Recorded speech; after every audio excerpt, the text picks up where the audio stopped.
All right, so we will go over these forms. I'm not gonna go, I mean, I guess I could actually draft one up if you wanted to see that, but mostly I want to go over some key points and how to maybe start working through using a buyer representation agreement if you haven't already incorporated that into your business, because you do get, some pushback and things like that. So getting to know the agreement so that you can address concerns from the consumer is going to be good. So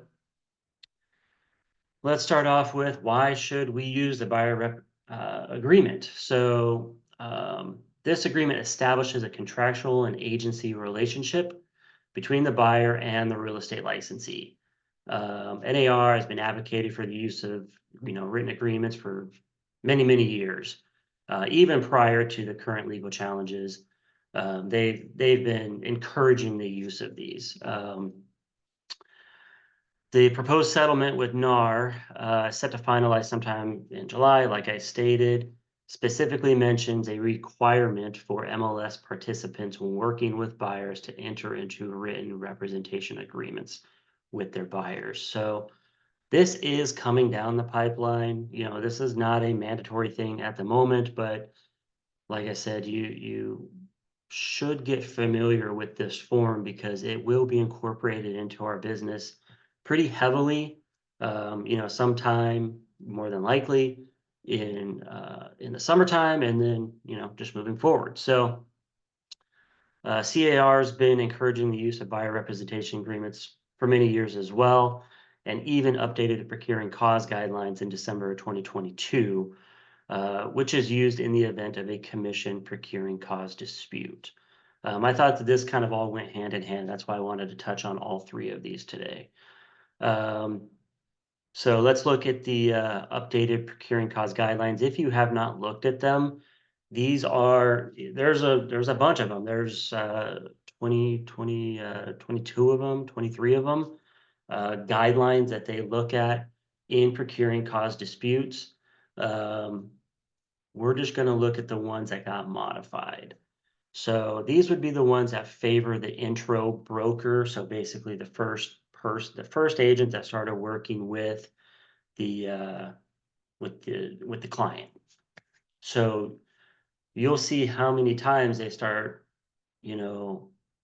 asking, was there a buyer representation agreement in place? So if the intro broker has a buyer representation and broker compensation agreement, BRBC, or another form with the exclusive representation option checked, then they're going to probably rule in favor of the intro broker.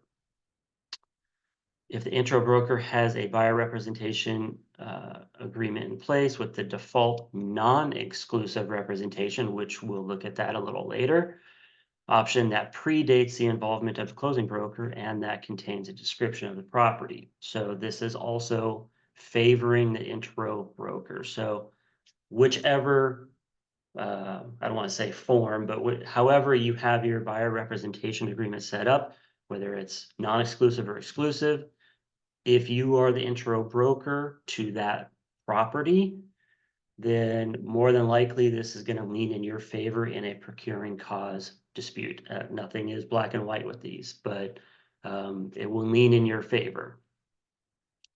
Favors the closing broker, which would be the agent that actually closes the deal as the buyer's agent. So maybe this is the second broker. It could be the listing broker, maybe. Could be anybody else other than the original broker, slash agent that was working with that client that showed that property, or that believes they have procuring cause for that property. So these would be favoring the closing broker. Closing broker has a buyer representation agreement with exclusive checked. So basically this is just the opposite of the first two, 19 and 20 that we saw. So if the intro broker did not have a buyer representation agreement in place, and then the closing broker went ahead and put one in, then they're going to lean in favor of the closing broker, whether it's going to be an exclusive or a non-exclusive options checked on the buyer representation agreement. So they did add in buyer representation agreement quite a bit into the procuring cause guidelines now. So this is gonna probably help settle out a lot of procuring cause disputes a little quicker, maybe make it a little more cut and dry. So keep that in mind as well. I mean, this is just another reason why we should be using the buyer representation agreements, or starting to incorporate them into the business as soon as possible.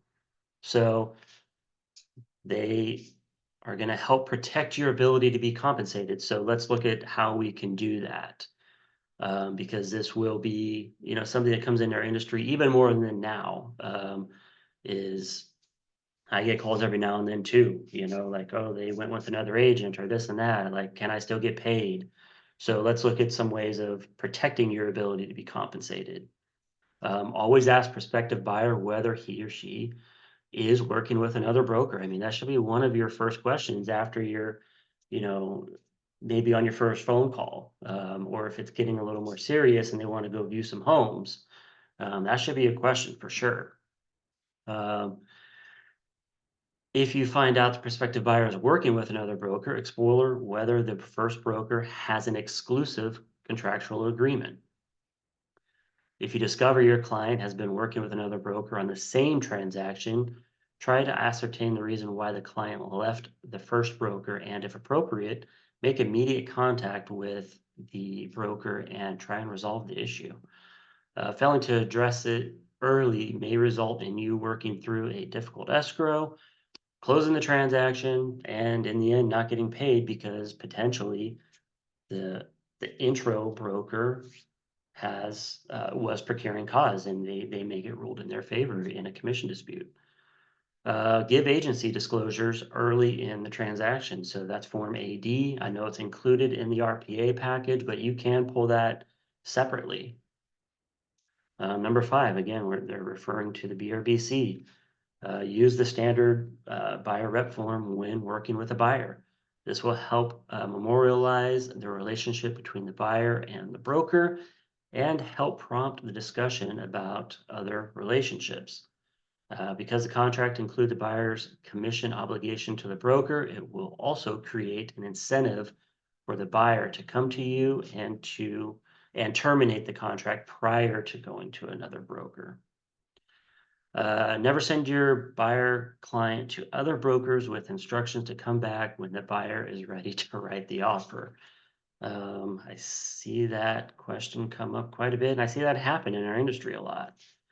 Try to accompany your clients to open houses, but if you can't, give your clients your cards and instruct them to tell the agent sitting the open house they're already working with you, and present them your card. By not accompanying them, you take the risk of that this explanation may not occur. So I've said it 3, 4, 5 times on meetings since the beginning of the year about our value proposition as buyer's agents and strengthening that. And, just letting your clients go and look at homes by themselves, going to open houses because you don't feel like driving, things like that. This may in the future cause you to lose your clients quicker, as this NAR settlement strengthens. Stay in close contact with the client and be responsive during the transaction. If you're conducting an open house, keep a registry of all prospective buyers, including a note of whether there was a broker with the buyer. Also keep a record that the agent sitting the open house asked the buyer if they were working with an agent. If you have a listing where the property is being shown by brokers when you are not present, leave a sign-in sheet with buyers' names and brokers' names similar to those at a new home development. Include dates and times in the registry. This creates a record of who was shown the property and with which broker. As we go along, if you guys have questions, please throw them in the chat as well, and I'll get to them as we get going. So I wanted to make mention of this because I think, we have some realtors that are like, whatever, I'm going to continue doing business and I'll just adapt as I go, no problem. And then we have a lot of doom and gloom out there as well. And I just want to show one, I guess, working example of a similar model that has been they've been working this way for the past 4 years. So again, it's too early to tell if the NAR settlement will reduce commissions. More than likely, we're going to get a lot more pushback and a lot more negotiation happening with commissions. I would expect that. A lot of that is just due to the amount of media that is covering this now, and the spin that they have on it as well. So if we look at the state of Washington as a somewhat comparable model of how this NAR settlement may shake out, we can maybe take a look into the future a little bit of how this may affect us as an industry everywhere, especially here in California. So Washington State and the Northwest Multiple Listing Service, which services most of Washington, have already made several changes to make the system more consumer friendly. For example, 4 years ago, the NWMLS, which is not affiliated with NAR or subject to its rules, started publishing agent commissions on its webpage. So that was something that, you started seeing on, redfin.com and some of these other sites too, where they started publishing the buyer's agents commissions. They started doing that 4 years ago, right around when these lawsuits were starting to gain steam just a little bit. The seller is also not required to offer the buyer's agent a fee, which is a key issue in the current federal class action lawsuit. Doing a quick search online, it appears this change minimally affected agent commissions, if at all, in Washington. So they have already been operating under the rule of the seller does not have to offer a buyer agent fee, and it doesn't have to be put into their MLS. And this is the direction we're headed right now. So just doing a quick Google search, I saw that as of January 2024, the average commission in Washington was 5.25% total, which equates to a total commission of about $29,000 based on their average sales price in Washington. This includes the fees for both buyer and seller agents, with each realtor earning around half the total commission amount. So NWMLS also has more recently made changes intended to ensure that buyers and sellers are negotiating separately with their brokers. So they're kind of ahead of the curve here. Effective January 1st in Washington, revisions to the state agency law will require agents to have written agreement between buyers and sellers to spell out the scope of the agent services and compensation. So again, they're running ahead of the curve. It looks like commissions haven't been affected too much in their area over the past 4 years. Now, with the amount of media that's happened, they may see some changes to that as well, or they might start seeing, more pushback and negotiation with commissions as well. But if anybody is licensed in the state of Washington, I'd love to hear their take if they're doing any business there. But I just wanted to throw that out to show you that this has already been a working model in another area. So let's go ahead and move on to the buyer rep agreement. So we used to have 3 of these, 3 separate ones. They condensed them down into one agreement now, a couple revisions ago. So the form is BRBC. This is what you will want to use for your buyer agency agreement. So let's look at why would a buyer agree to sign one of these. For one, it will be a requirement for MLS participants working with buyers post NAR settlement this year. So again, we want to start getting used to this. The buyer's real estate licensee representative is committing in writing to look out for the buyer's interests.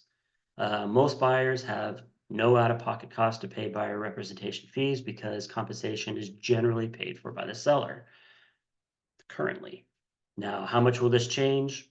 It's too early to tell. I do anticipate seeing that that scenario come up more often as we move on. The real estate licensee may more actively pursue every possible lead for the buyer because the compensation is not exclusively linked to the amount, if any, the seller's broker is promising to pay. As market conditions change, working with real estate licensee that is contractually committed to representing the buyer can help the buyer take advantage of newfound leverage and market realities. So essentially, we're talking about your value proposition here. Use this agreement not as a penalty, but use it as an opportunity to explain your value as a buyer's agent and why they want to have buyer representation separate from the listing agent. So quick question up here. So the buyer's fee has to be negotiated up front, and the seller agent still can charge up to $599 fee to sell the home, and then keep all the fee minimums, the split, correct? I'm not sure what that second part is, but yes, the lawsuit is really wanting all parties to be negotiating commission independently, in a sense. So you would be negotiating your fee for service as a buyer's agent with your client, the buyer. Just the same as a listing agent goes to a listing and negotiates commission with the seller, you will be doing it on the buyer side as well. And that's really what they want out of this lawsuit. Types of buyer representation agreements available. Like I said, there used to be 3. Now there's 1. It's the BRBC. That's the one you're going to use. There are a couple supplements to it. The ABCD, anticipated broker compensation disclosure, cancellation of buyer representation, notice of broker involved parties, and SBPP, which we will cover today because that one has been pretty confusing for a lot of agents, so we're going to do that one today. What should be emphasized to a buyer when presenting the buyer with representation forms? Again, the form establishes a mutual agreement to work for and with another. Any compensation offered by the seller's broker is credited against the buyer's obligation to pay. We're going to take a look at that here in the next page or two. And this is where, typically I see the pushback from buyers is, I don't want to pay you. I want you to get paid, but I don't want to pay you. So we need to really do a good job explaining this section of the agreement so that they understand that if you are getting paid from the seller or another, the other side, that they may not have to pay you the full amount or pay you at all. So out of their pocket. The buyer may not have to pay anything at all for buyer's broker services. So the term of the agreement may be as long or as short as both parties agree. Some brokers may prefer to start with a short period to get to know the buyer better, find out if the buyer is serious, qualified, and compatible with the broker. And I touched on this a couple times this year too. Don't think of it as a listing agreement necessarily when you're trying to, lock in a sizable period of time so that you can get that property sold. That's where some of these buyers really have a lot of pushback is like, well, you're wanting me to commit to you for, 4, 6, 8 months according to this agreement. I don't even know if you're the right buyer's agent for me. So think short term to get it started and to get a relationship going with your client. Because if you go in for the kill right away, say, hey, I want you to sign this 6-month agreement stating you're going to owe me commission, that's a tough sell. But if you're saying, hey, we're going to go see homes this weekend, I want you to know that I'm going to be doing X, Y, and Z for you. We need to get this buyer representation agreement. We'll get it in place for, the properties we're going to see, or just for, this week, see how things go.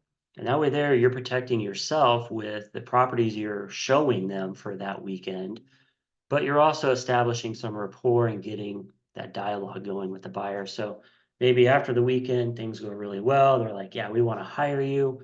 Then look at either extending or putting in a fresh BRBC with, the terms that everybody is going to agree. So think that when you are working these. The scope of the agreement can be broad, all single-family residential properties in the county, or narrow, only one single-family residential property with at least 3 bedrooms, 3 baths, priced within a certain range. There's different ways that you can slice this. Buyer representation agreements can be modified by mutual agreement. That's Form MT, modification of terms. We usually think about using that on the listing side, but it actually applies to the buyer representation agreement as well. So again, you could put in a shorter term buyer representation agreement, or a shorter term with specific properties for that weekend. Things go well, and you say, okay, well, we're going to extend this out a little bit.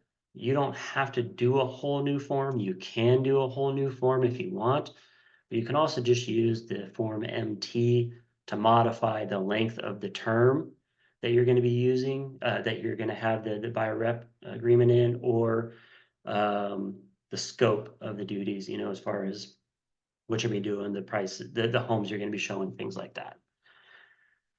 Signing an agreement is very common for professional services, such as with contractors, lawyers, consultants, accountants, and doctors, even if payment ultimately comes from a third party like an insurance carrier. So, this isn't some crazy thing that we've thought of. Like, most other professions use agreements like this to ensure payment for their services. And so we really need to get on that wavelength, I think, of, we are providing a service. This is a fee for service that we are earning, and presenting it that way. So get your value proposition in place, make a list of things that you bring to the table, and, recite those in your head, get your elevator pitch down, whatever you want to call it. So, key components of the BRBC. So the BRBC established contractual agreement between buyer and broker, whereby the buyer hires the broker to find properties for the buyer to buy, and the buyer agrees to compensate the broker for the broker's efforts. BRBC defaults to a non-exclusive representation, meaning the buyer is only required to pay if the broker showed the purchased property to the buyer in person or virtually, or wrote and presented an offer to the seller that the buyer signed. There is an option to create an exclusive relationship, meaning the broker is entitled to compensation if during the term of the BRBC, the buyer purchases any property that fits the contract's parameters, whether or not the broker was involved. So you can modify this 2 different ways, and we'll look at that. BRBC is cancelable by either party. That's the default language. If the BRBC is non-exclusive, the cancellation is effective immediately. If the BRBC is exclusive, cancellation only becomes effective 30 days after delivery. The broker is obligated to disclose to the buyer compensation that is offered to the broker by the seller's broker. The buyer receives a credit towards the amount due for any compensation the broker receives from the seller's broker or others. So again, I've mentioned this many times, being transparent, showing your value proposition. So this is what this is doing. These are some key components. So we shouldn't be, I guess, it comes across shady when you're like not wanting to disclose what your commission is. And so this is making everything much more transparent, whether we like it or not. But again, flip that around. We get paid a fee for our services, and that's what this is. And don't be shy about what your fee is. The BRBC defines a scope of tasks and duties to be performed by the buyer and broker and provides a written consent to dual agency. All right, so does the BRBC have an option that allows representation without compensation? It does not. A broker who wants to establish a written agreement with the buyer without obligating the buyer to pay compensation would have to write 0 into the compensation field or otherwise modify the BRBC. That kind of goes against what this whole thing is about. This is a agreement for compensation for services. That is what the BRBC is primarily about here. So are buyer representations agreements legally enforceable? Absolutely. Courts have upheld buyer representation agreements as legally enforceable. So this is, consider it similar to the listing agreement, except it's a contract between the buyer and the seller versus the listing broker and seller. How do I ask the buyer to execute a BRBC, especially when there may be other agents who are not requesting the agreement? First off, post NAR settlement, we can expect the BRBC to be the norm in the industry. So this may not be much of a challenge once the settlement finalizes with what they're thinking in, mid-July. So leading up to that, yes, you may get your usual pushback, but later this year, I don't think it's going to be the norm. So I think we're going to start seeing less and less resistance as we go. Use the agreement as an opportunity to really show your value proposition. When you discuss the BRBC with the buyer, you can provide the buyer with a description of your special talents, personal strengths, skills, dedication, and experience. If you have not developed your value proposition, it would be prudent to do so ASAP. Again, make a list of all the things you bring to the table as a buyer's agent, knowledge of the area, longevity in the business, how you treat your clients, all of these things, your negotiation skills, all of that. Even if you feel you're not, proficient in something, you still want to come up with your list of your value proposition. All right, how do I explain the buyer's obligation to pay for my services? So after you explain your value proposition, so that's where you want to start, is this is what I bring to the table as your representative. Sorry, phone. So after you explain your value proposition, you should proceed with an honest and transparent discussion with the buyer about how you will be paid for your work in representing the buyer. Truthfully, I think this levels us up as professionals, as these are not the norm these days. And, we've done a really poor job as an industry with showing our value as buyer representatives. So this will, I think, give us an opportunity to, up our game as professionals, real estate professionals. It is recommended to get very familiar with and explain the BRBC's paragraph 4D, which I have a clip of right here, which contains default language stating that the buyer broker receives compensation from another source, then any amount they receive will reduce the amount that buyer is obligated to pay. And this is probably the number one challenge with getting these signed, is they immediately think that they need to pay you 2.5%.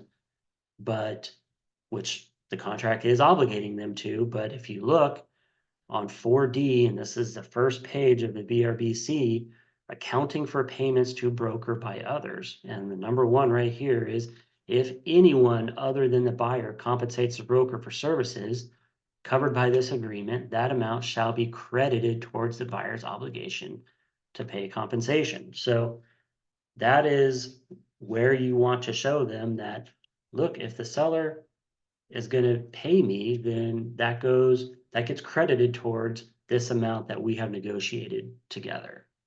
So this is a big one for you to really know where it is in the contract, point it out, explain it to them. That way you'll probably have better success with getting this signed.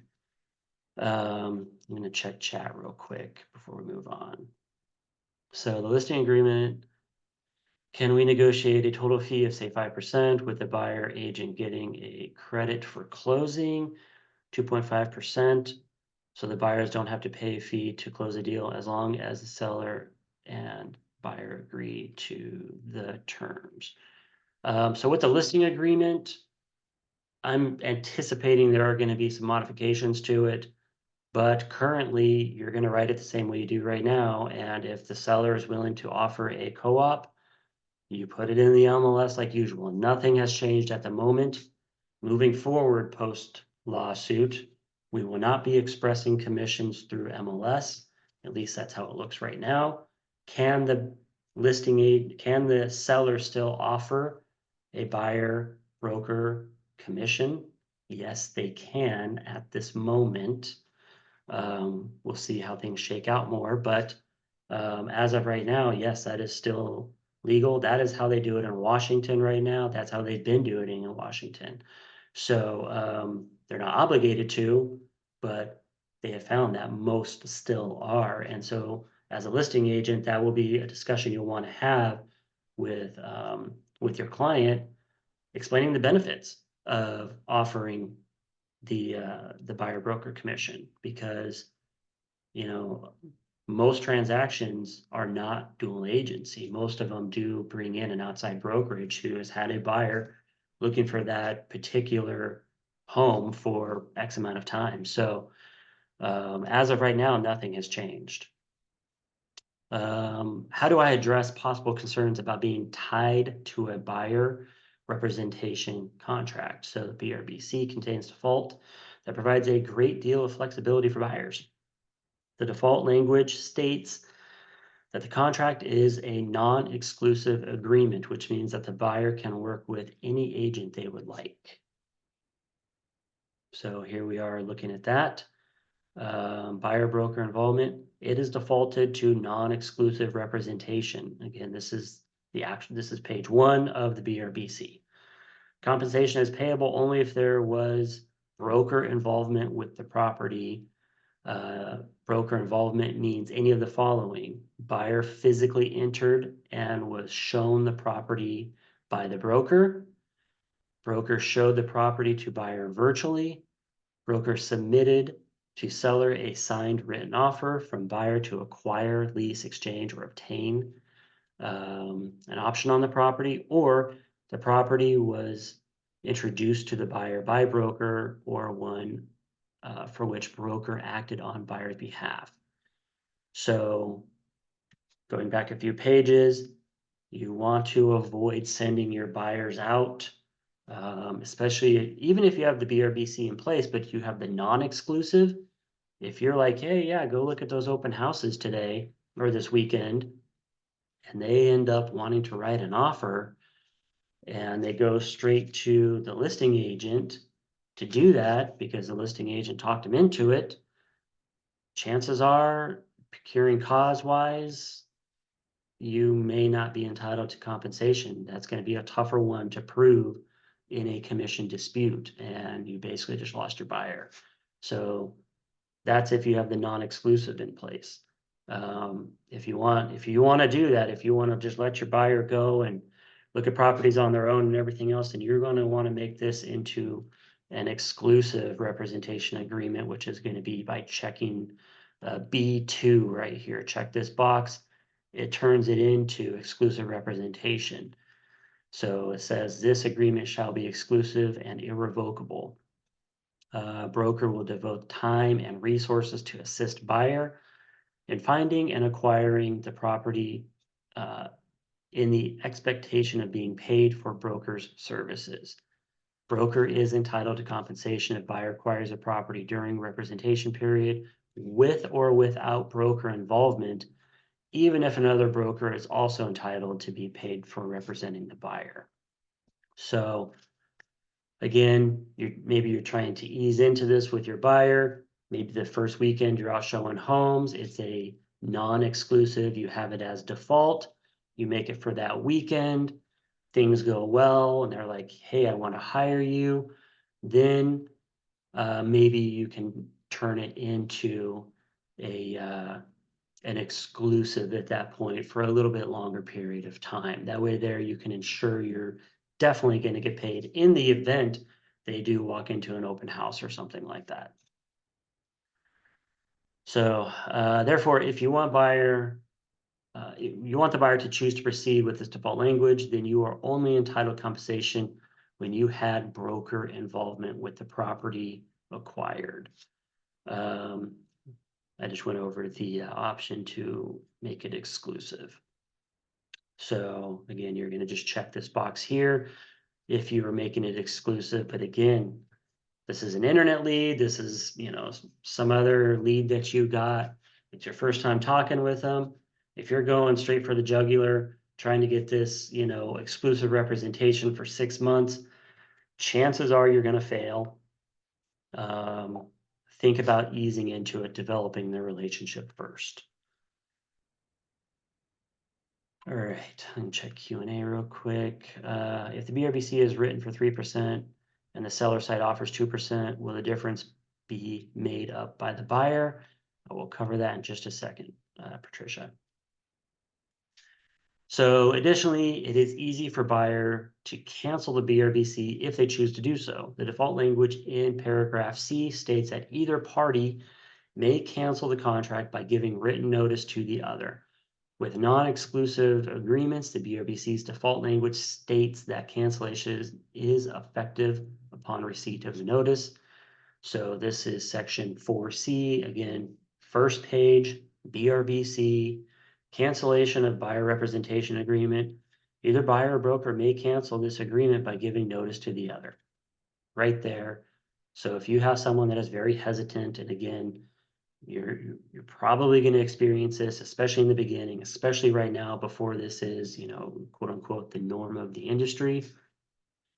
Look at a short term, non-exclusive, and also point out section C here. Hey, you can cancel this just by telling me that you're canceling this. That's all that's going to happen.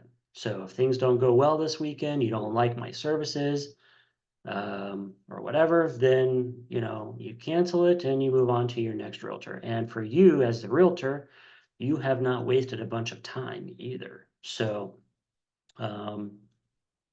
this is another good section to kind of get to know. So the credit of commission and how to cancel, I think, are some of the key points in getting these signed more easily with your buyer clients.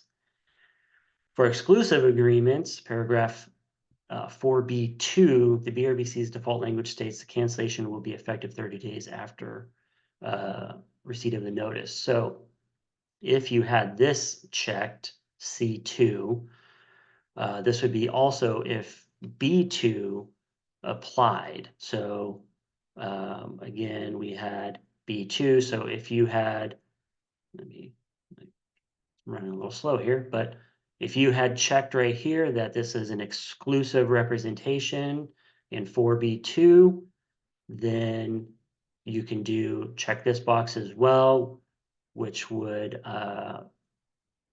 basically state neither party shall have the right to cancel this agreement prior to expiration, except mutually. So if you're saying, yes, things aren't going well, I want to cancel this as well, then it's mutual. There is a 30-day period after that, though. Let me see here. So business days or calendar days for exclusive, it's going to be calendar. How do I discuss the possibility of the buyer requesting the seller pay for any buyer broker compensation owed under the BRBC? So when reviewing and discussing the BRBC form with the buyer, you should explain the sections in the agreement that allow the buyer to ask the seller to pay for your broker compensation. Paragraph 4D3 in the BRBC authorizes you as the buyer's agent to include a term in the buyer's home purchase offer that asks the seller to pay for any compensation the buyer owes you. Example, if your compensation will not be paid through MLS or cooperating broker CBC form. So you will see right here, this is again, first page, BRBC, we're down in section 4D3 now. It's defaulted to authorization to include commission and offer. Buyer authorizes broker to include a term in the buyer's offer obligating seller to pay broker directly through escrow for any compensation that the buyer owes. So I would not check this box that says does not authorize. I mean, rare circumstances, I guess, but do not check that box. Leave it as default. Additionally, in the residential purchase agreement, paragraph 3G, 3 in the section where the seller can agree to pay you, the buyer's broker, under a separate agreement, the seller payment to buyer broker SPB, that's the form we're going to go over here shortly. So right here, this is when you check this box here. And this was very confusing for a lot of agents when they rolled out this version of the RPA, or maybe it was a version ago. Here in G3 of the grid on the RPA, so now we're in the RPA, right, under, so this would be page 2. You're asking in G3, you check the box. If you have a buyer representation agreement in place and it's defaulted to buyer authorizes, then you are asking the seller to pay for your compensation. So you would check this box, seller agrees to pay the obligation of the buyer to compensate buyer's broker under separate agreement. That's going to attach form SPBB, which I will review next. And that's really all you're going to do there is just check that box and then fill out the SPBB form. Ultimately, it is the buyer's decision as to whether they wish to make such a request to the seller. That's referencing this right here, D3. So more than likely, they're going to want to ask, I would venture to say. So now let's look at form SPBB. This form is just a couple pages long. It's an attachment after you check that box here on the RPA. So again, we're page 2 of the grid in the RPA. You check this box because you have a buyer representation agreement in place and you want to ask the seller to pay for your services as a buyer's agent, or actually the buyer wants you to ask. So here's how you're going to fill this thing out. So we're going to show a couple examples here. The first example is the BRBC states that the buyer will be paying the buyer broker 2.5% for services. MLS or other agreement from listing broker states 2.5% offered to your buyer broker. So this is buyer has the agreement in place. You're charging 2.5% for your services. You go and show a house currently in MLS until they remove that. Currently in MLS, it states that you will be paid 2.5 or that the seller is offering 2.5% to the buyer broker. This is, what we're seeing right now. Then this is how you're going to fill out this form. So we're on page 1, buyer representation agreement with compensation. I have an agreement in place with my client stating they're going to pay me 2.5%. And the seller is stating that they are offering 2.5%. So compensation from seller's broker to buyer broker. That's already in place. It says as of the date, this seller payment for buyer's broker document is signed by buyer and pursuant to MLS, seller's broker has agreed to pay buyer broker 2.5%. So you see it in the MLS, you're getting paid 2.5%. So there's nothing to put in 3. because we're not asking for any difference here in payment. So you're stating, number one, I have an agreement in place for 2.5. Number two, you're stating you're paying me 2.5, so we're good to go. Example 2 would be BRBC states 2.5% for services. MLS or other agreement from the listing broker states 2% offer to buyer broker. So now you're going to go show the home. You look in MLS. It says I'm getting paid 2%. This is how you're going to write it. So, hey, Mr. Seller, I have a agreement in place for 2.5%. MLS states you're paying 2%. So now we have a 0.5% deficiency here. Now you're asking the seller to pay more, basically pay directly the other 0.5%. And that's what you're going to put right here. So again, this is in the event you have a 2.5% agreement with your buyer for your buyer broker agreement. MLS or other is less than the amount you are charging. And you're asking the seller to make up the difference at this point to you directly. So in the end, you would get paid the 2.5%. If the seller does not agree to this 0.5%, then technically the buyer is going to owe 0.5% at closing to make up the difference between what the listing brokerage was offering and the agreement you have with the buyer, because you have a 0.5% difference. Can you modify that and state, hey, you know, this is fine. I'm just going to take the 2%. I don't want you to pay any more money out of pocket, Mr. Buyer. Yes, you can. You can use Form MT to modify that at that point and just take the 2%. Example number 3, BRBC states 2% for services. So I have an agreement in place with my buyer stating they're going to pay me 2% for my services. Compensation from seller's broker to buyer's broker is 2.5. So now I have an agreement with my buyer for 2%. I go to show the property, they're offering 2.5%.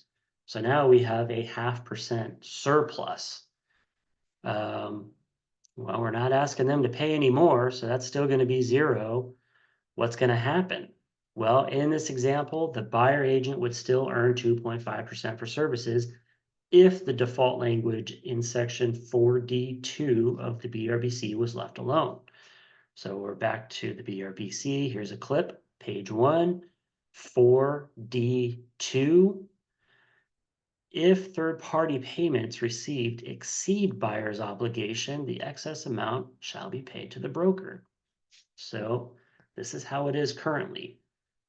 There seems to be a potential provision in the settlement agreement that this would not be allowed to happen, that if the seller is paying more than what was negotiated with the buyer up front, that the seller could not pay more. That is something that is potentially there as well, but currently, we're talking about current right now.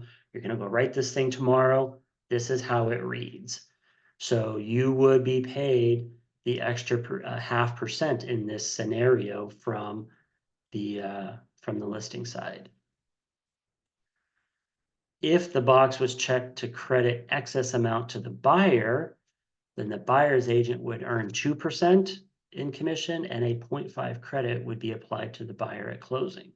So on the BRBC form 4D2, if you check this box here, any surplus would be credited to the buyer at that point. And maybe you need to write it that way. Maybe that's, you know, the kicker for them to sign this agreement with you is, hey, I'm agreeing to represent you for 2%. If I get paid more from the other side, I'm agreeing to go ahead and credit that towards your closing costs. And maybe that will incentivize them to sign this agreement with you. So I'm going to go over, we got a few in chat here. Would you be able to amend the contract in the future changes? Yes, you can amend it. Form MT, modification of terms. You can go and modify that thing whenever you want. Q&A. Say the buyer goes and buys with another agent behind your back and against your knowledge, how would we still get paid if we were under contract but had no idea? Well, that question is, or my question to that would be, do you have an exclusive or a non-exclusive buyer representation agreement in place? If you have a non-exclusive, the default language of this agreement in place, then more than likely you lost your buyer, because you would not have, more than likely not have been the procuring cause of them going and buying another house without you knowing. Now, if you had the exclusive checked, where this was the, let's see, where was that? Right here. If you had this as an exclusive, oops, sorry, not that one, this one. In the BRBC, you said, hey, we're going to check 4B2 here, buyer acquisition, exclusive representation. This means that they owe you money.